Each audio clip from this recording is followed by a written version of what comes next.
for lunch if they're not careful. This is the Great Hall. There's somebody there who looks like a Negro, and there's some very odd person there who looks like an Italian. Let's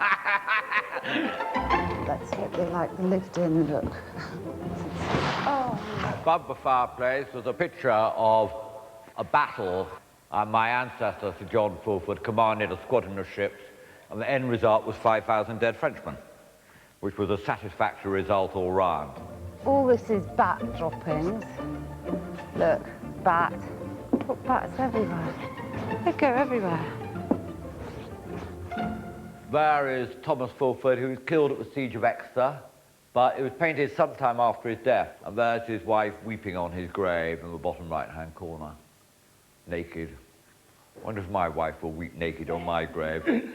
One doubts it somehow, but there we are. That room there, that's the old ante-room, and that collapsed long ago. It used to be my father's lavatory, actually.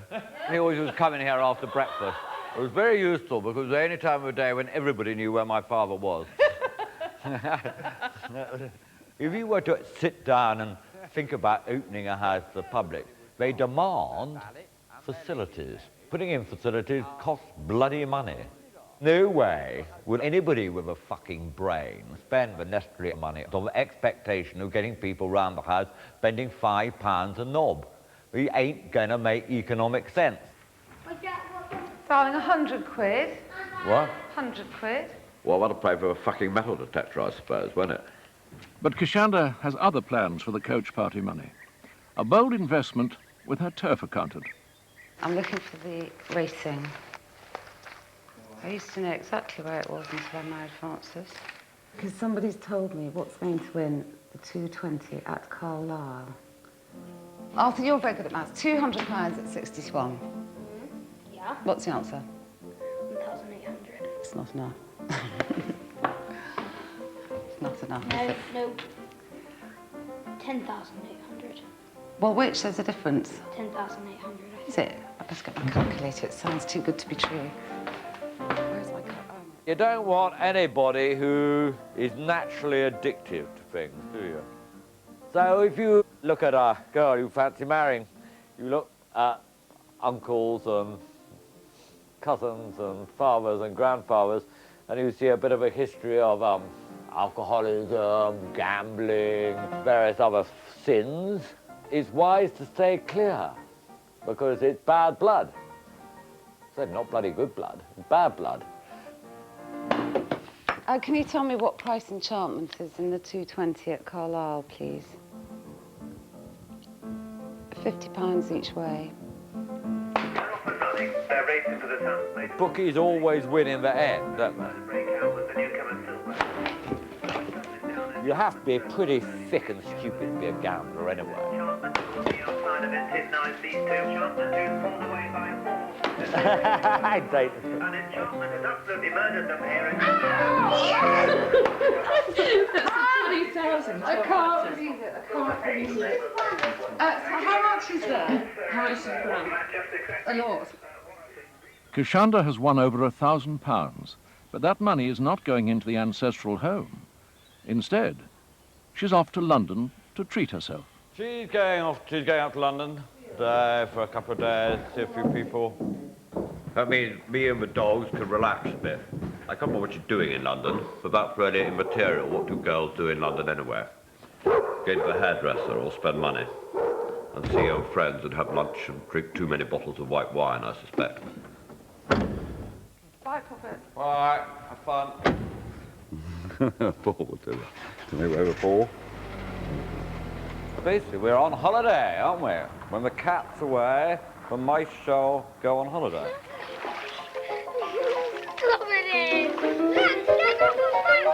It's always wise to keep out of range when mud bathing commences. Well, you could see the fun. Did you fancy a dip?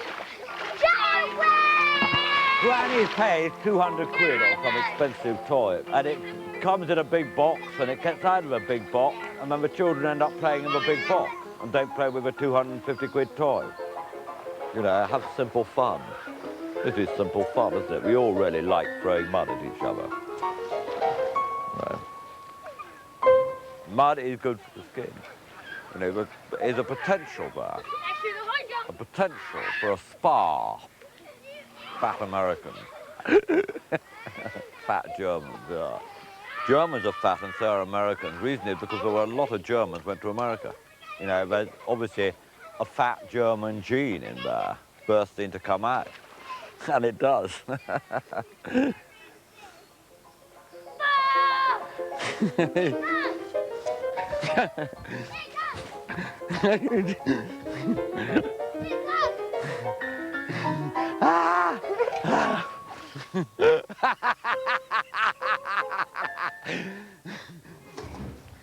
Though I say it myself, that looks an absolutely perfectly cooked chicken. Tony, do you agree that's perfect cooked?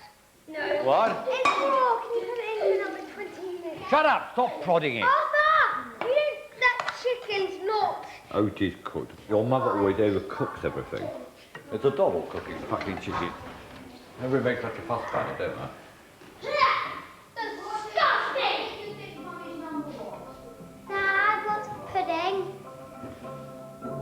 Sit back down a bit, Edna. You're so light, you go over like a... Don't stick your bloody knees in my face. Oh, Humphrey, do stop being a ball. You're being a fucking nuisance now. Fuck off. Oh, don't whine. Can I have my £6 now? Shut up, and I won't hear one word about money ever again. Don't try this at home! This is stunts only for the Fulford children! Look, we have bars on the back of us. So do not try this stunt at home, okay? Oh, we always do that on telly, don't we?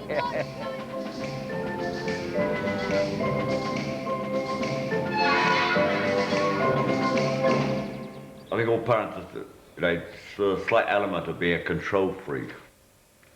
And wanting to know where your children are at all times because you don't trust them and you think that if, you know, they'll be up on the battlements and falling down and splat strawberry jam all over the bloody drive or drowned in the lake or whatever.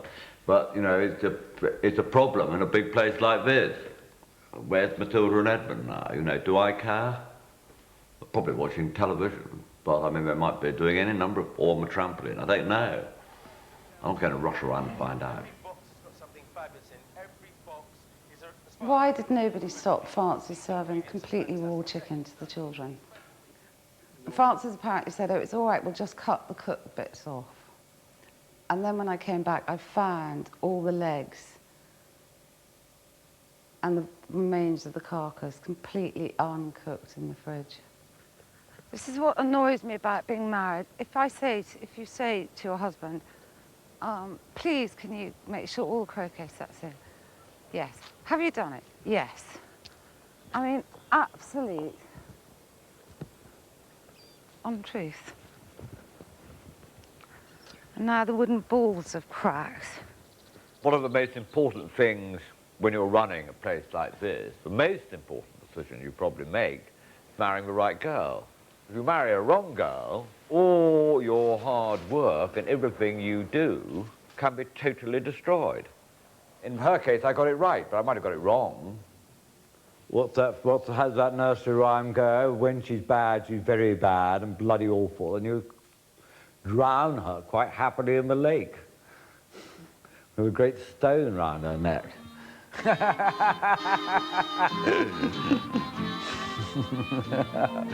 But what can I say? I love you, I do.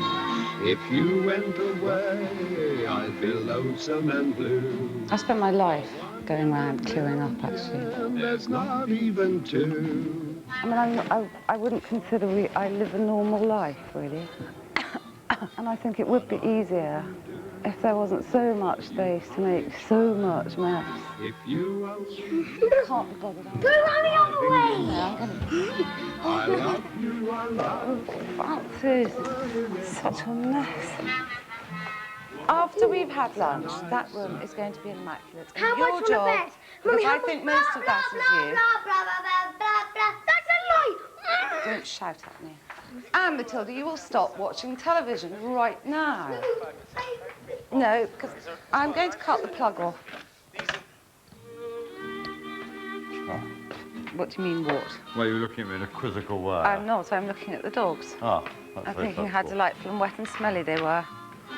The sort of wife who wants to keep dogs out of the house or something, it's not working. You know she's the sort of woman who would make your life an absolute misery. Oh, look, there's some dirt in the house. Oh, dear, how awful. You know, fuck that for a laugh. You're more than a dream. Get your nose out of the dishwasher!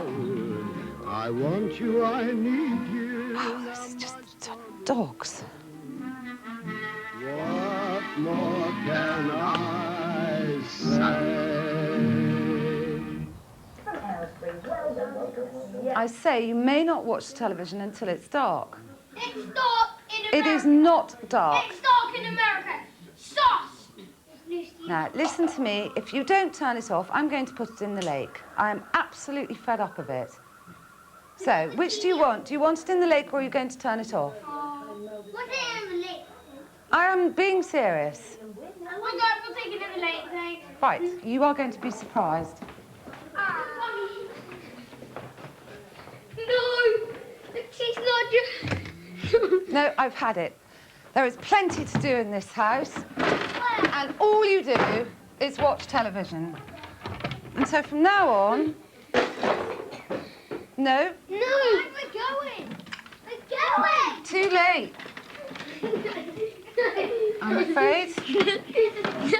No. No, it's going. It's going. Open the door, Arthur.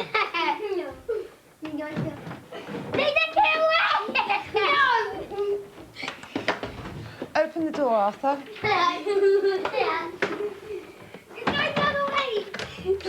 Don't, Humphrey. I've warned you about 100 times, all of you.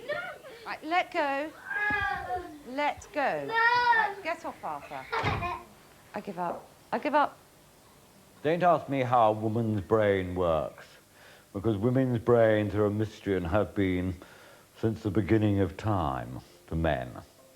None of us can ever work out how their bloody brains work. Oh, this will surprise them. And I hope the plug stays out so they can just see the top of it. Draw pictures, play in the wood, and not watch bloody cartoons. It's gone.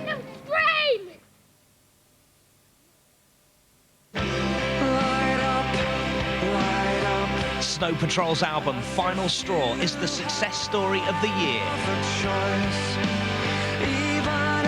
The platinum album includes the epic hits Run and Chocolate.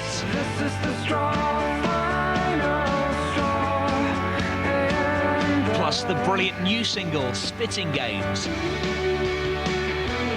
Snow Patrol Final Straw, out now. Now I've got a cousin called Kevin.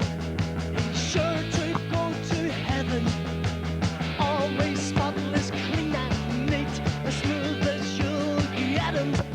Oh, my perfect cousin. What I like to do, he doesn't. He's his family's pride and joy, his mother's little golden boy. Think about it. Do you spend £6,000 on a typical small car with 3 doors?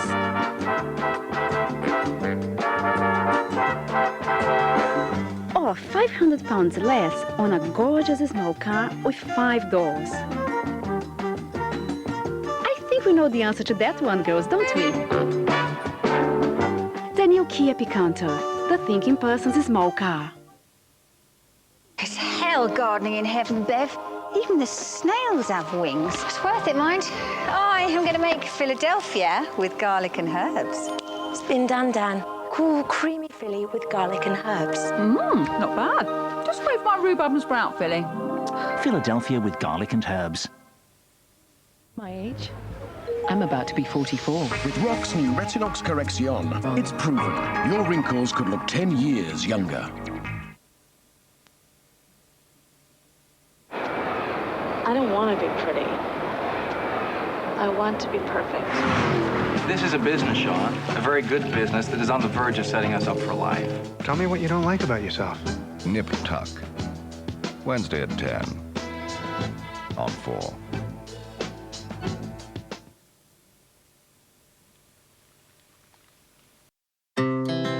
Our hearts beat to the city streets. We began to feel the fire. We rise like tall buildings as the chemicals, they take us higher. The night's young and it's just begun as she puts her hand in mine. We wanna chase the night, wanna dance to the light, pull the stars from the sky, just two hearts running wild. Never sleep. 23rd Fulford of Great Fulford is endlessly looking for new ways to raise enough money to keep the house from falling down. Today, he's planning to charge British Telecom rent money for cables buried across his land.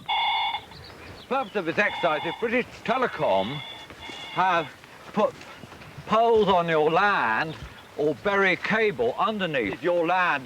Then they have to pay you a thing called a wayleave, which is an annual payment, a sort of rental thing for the use of that land. So Trevor specialises in extracting money from BT for the benefit of impoverished landowners and farmers and people like that. You know, Francis, yes? 301 metres so far. Well, that's all right. Well, that comes to quite a penny. As a capital sum. Capital sum? That'll be 2,700 quid. That's all right, there's a capital sum. Or we take the annual. We prefer taking... I prefer the rental. An annual income is better than a capital sum. Well, if that's what you want, we can say it very, very roughly £165. That's all right. A year? That's right. But we've still got a few yards to go to this hedge. You dream up ideas, don't you? And I remember thinking, you read about all these Scottish gits up in Scotland with their clan associations and the Frasers and the McDougalls and the McFuck-ups and all these people. You know, they all don the kilt and get the sporran going, and off they go to America, where their so-called kinsmen flood around and get the checkbooks out and write large dollops of dollars to keep the family castle or whatever going in Scotland. And a great time is had by all. And it seems we rather miss a trick in England. You know, the English, we're rather too diffident. We don't go out and sort of boast of our antecedents and make a big fuss about sort of recruiting all the American Fulfords, or the Australian Fulfords, or finding out if one of these bastards has actually made shed loads of money. We still have this myth in the back of our brains that all Americans are rich. In fact, all of them aren't rich, a lot of them are poor. But this myth, and you think, hey, I show them around, and you never know your luck. And they might feel so sorry that they get the checkbook out. I have to say, they never have. Been rather a disappointment. But I think one has to persevere. I remember once, the doorbell rang at about 7 o'clock at night. I opened it, and this guy, who reckoned he was some relation of mine from America, and said he lived on 5th Avenue, and I got awfully excited. But Kashanda thought he had AIDS. I wasn't nearly so excited as I was. I said, that's an extra reason to be excited, because it means you're going to die soon. So if you... So if only we're nice to him, and he might remember us in his will. I think he probably is dead now, and he certainly didn't remember us in his will, so that was a bit of a wasted time. And Kashanda threw away the glass, which he'd been drinking out of, and every plate he had touched, in case we contracted AIDS.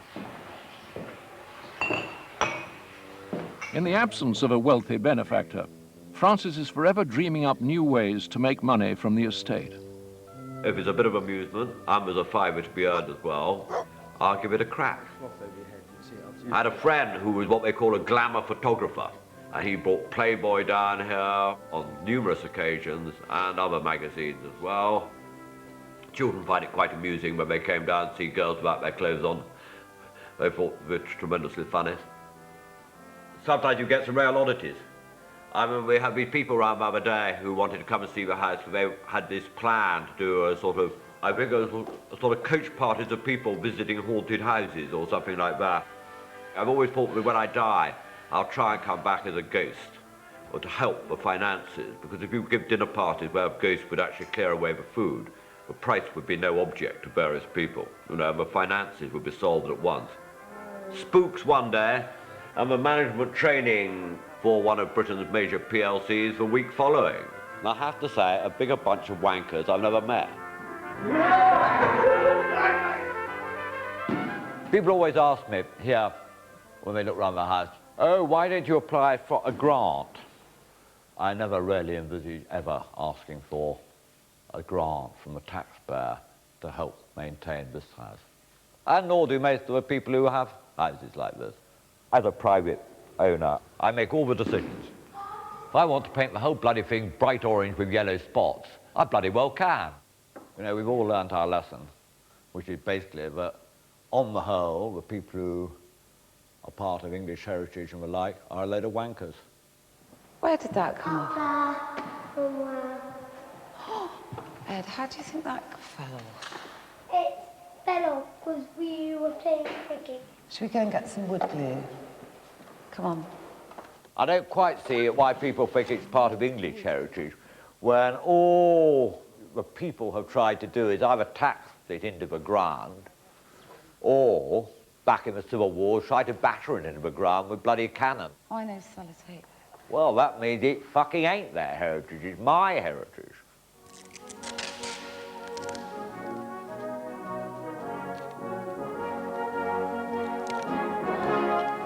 This is my great-great-grandfather. He was a bishop in the times when bishops were important, unlike now. Right, this is Father Colonel Baldwin. This is Sir Baldwin Fulford, brother, I think, of my great-great-great-great-grandmother, who was the only Prime Minister to be assassinated. You would think it would be a more popular hobby than that. Right, this is Bad Baldwin. Squandered money like it was going out of fashion.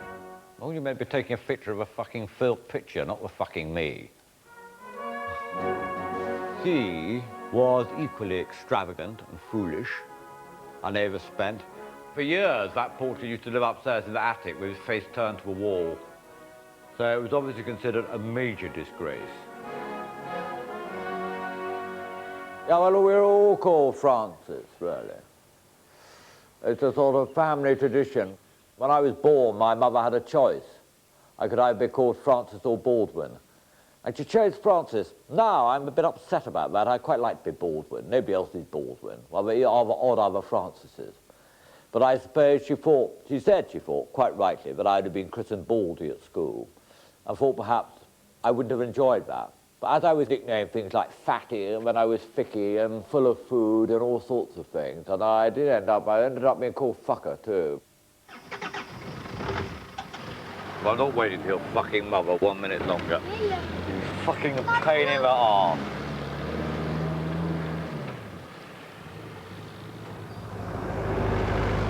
The only way to keep an estate like this together is not to take your eye off the ball.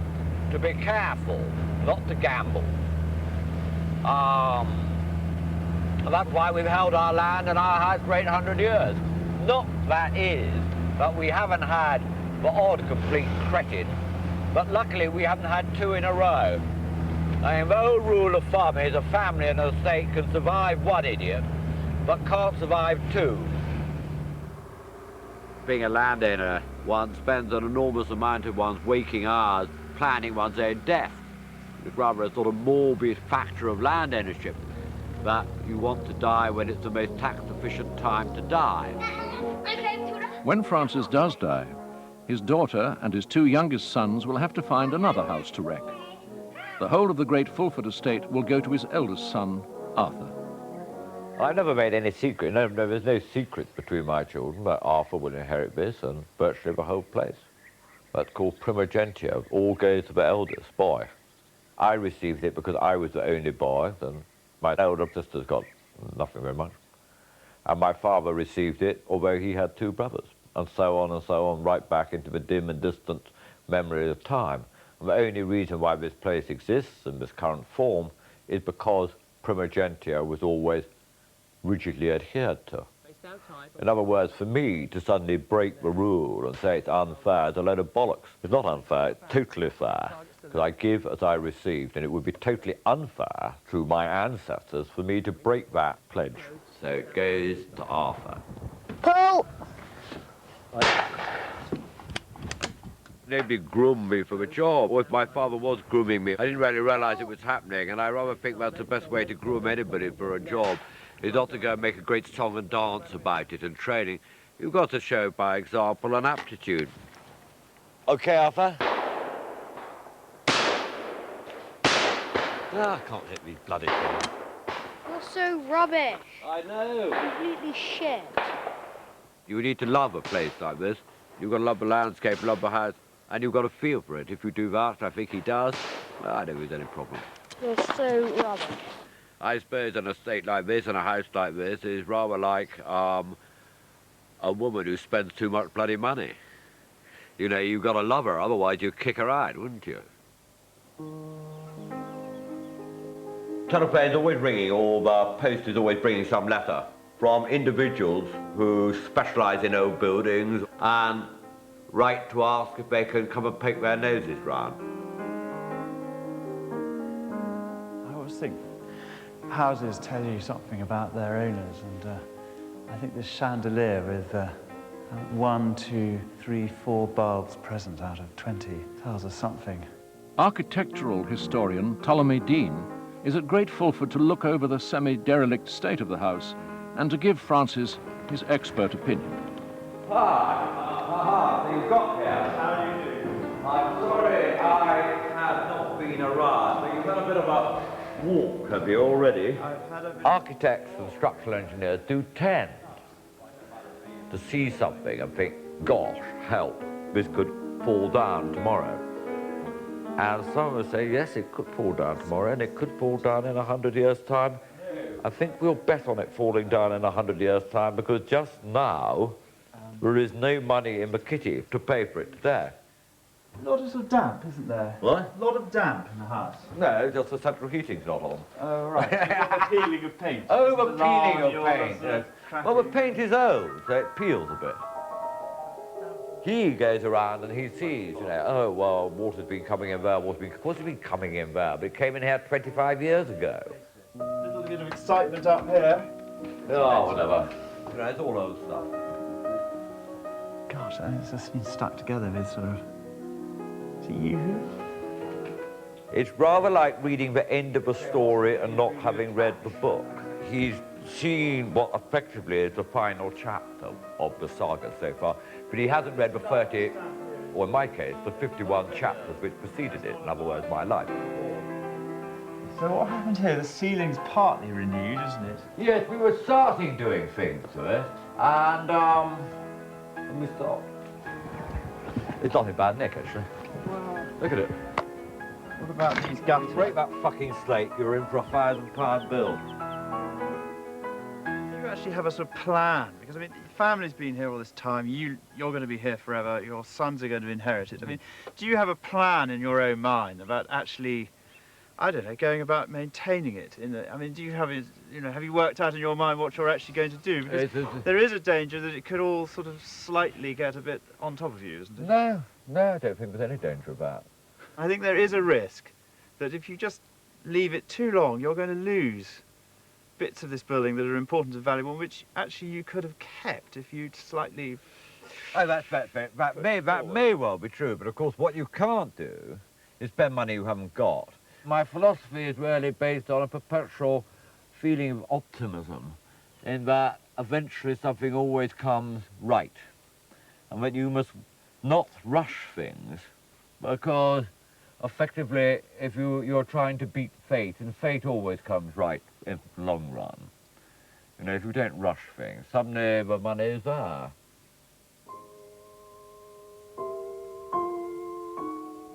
He's wonderfully sort of casual about, you know, the interior decoration thing all sort of falling apart here, there and everywhere. And, you know, if that's how one's happy to live, that's fine. But it doesn't look like a controlled environment. It looks like a sort of, this is about to turn derelict environment. in his heart of hearts, he must realise that, you know, he can't just leave it all to his son to pick up the pieces.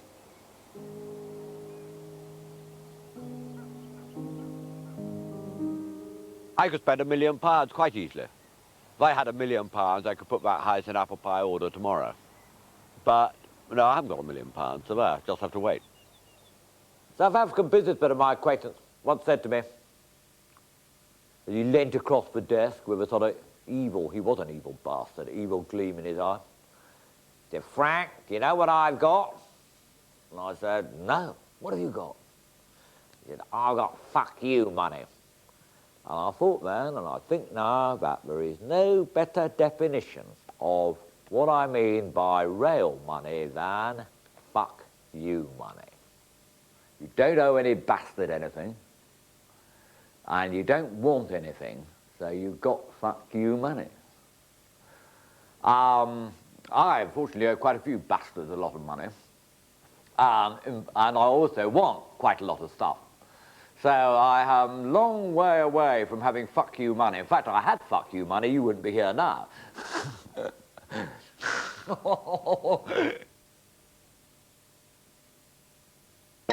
away those courses go. But what dastardly deed is this? Hey, a sneaky shortcut. Now what's he up to? Uh-oh, bye-bye. But what's this? Black Sapphire heads for the finish post. The post really finishes him. Luckily, courses have free insurance and start from $6,995. ¿Quieres probar el producto? Hey man, come on. Have the last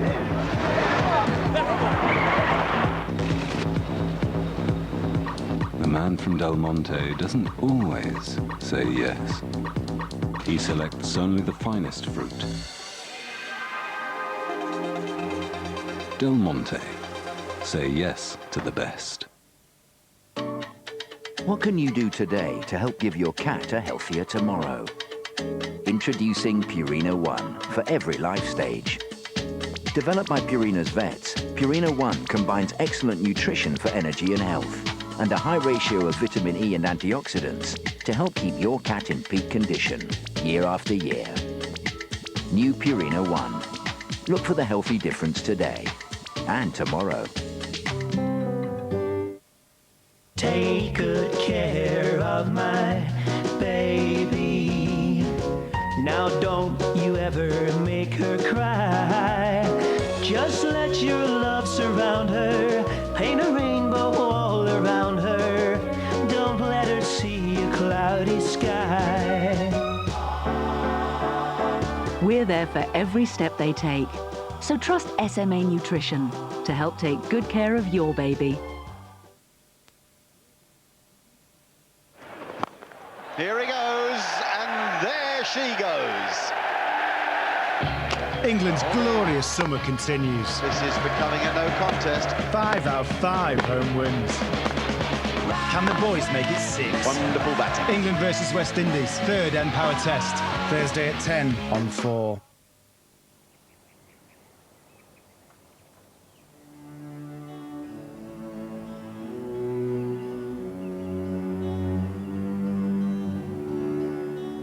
Everybody always says one's doomed. At least ever since I've been bloody born, I've been doomed, according to the fucking experts. Can't seem a burden, a place like this.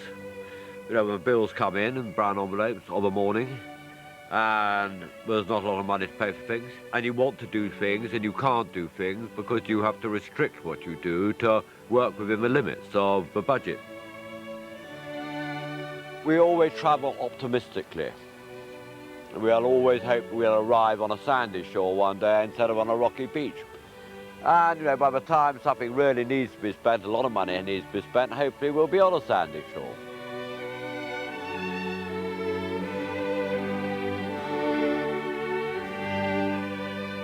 We are the ultimate long-term investors. No people invest for the long term like landowners do. Nobody else does. but you have to give something back for future generations.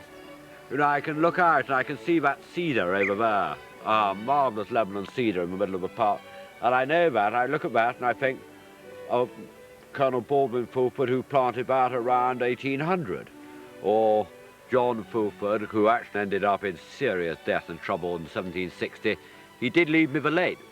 Although much land had to be sold to pay his debts, you know, he has left us a legacy which I always thank him for. My father planted these trees 1948, and he planted them for me. He had a feeling then, he had an idea that this was the way forward. But trees, if he planted them, would in 50, 60 years be a real asset for his still-to-be-born son. The really brilliant thing is that I can cut a tree and I can replant it. I can take the money and pay the debt or put the roof back on, but I haven't sold an asset like land or house, which I can never get back again. So you plant for Arthur, you plant for Arthur's son and his son's son. I'm drinking out of wine which was laid down by my father, my grandfather, and my great-great-great-grandfather. And Arthur will hopefully get a drink out of some of the things which I planted. Okay, quick. Oh! Humphrey, no. Right, now get back with the sodding camera, because you've got 1:30 seconds to take the fucking film. Stay. Hurry up, just find the picture. Come on, hurry up, get back, take the photograph. Edmund, sit still. Come on, we've got to get a move on. We haven't got time to pose. Everybody's going to disappear. At the end of the day, the aim is to hand over what one received in a better state when one got it. This house is a trust, and it's a trust I hold to give as I receive, so it goes to Arthur. I have no fear that he won't be an extremely good steward of this property. A house like this is really a young man's house. It needs young energy. As you get older, your eyes dim, and you don't see the blemishes, you don't see the water coming in. Hopefully there are a few more years left of my era, and hopefully we can see that we are going up the mountain rather than coming down it. If you believe in an afterlife or a life after death, which I think I rather do, in fact I bloody well do, death is the biggest adventure, isn't it? The greatest adventure of your life is to die. If one really thinks of going up a big ladder and meeting all one's father, mother, and ancestors, grandparents, and way back. I don't want to be the guy who screwed up, or the guy who I'd say, sorry, it's all gone. You know, there's Mr. Smith of Goldman Sachs living there now, or some other ghastly character, you know. I don't want to be the guy, no. Yeah, it'd be a bit more worrying dying if I thought I'd have to tell Dad and the rest of the crew that little message.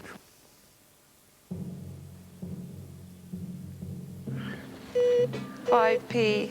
You found 5p already, so that's 6p we've found so far. Tax-free. And there must be stuff under here. Just try this. Oh! That's my spade. Oh, God, don't give up.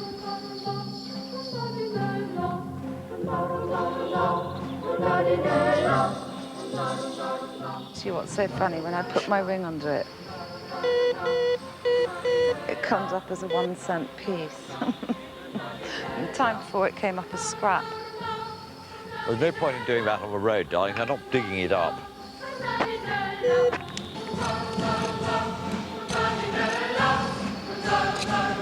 Should we give up? Yeah, bollocks it.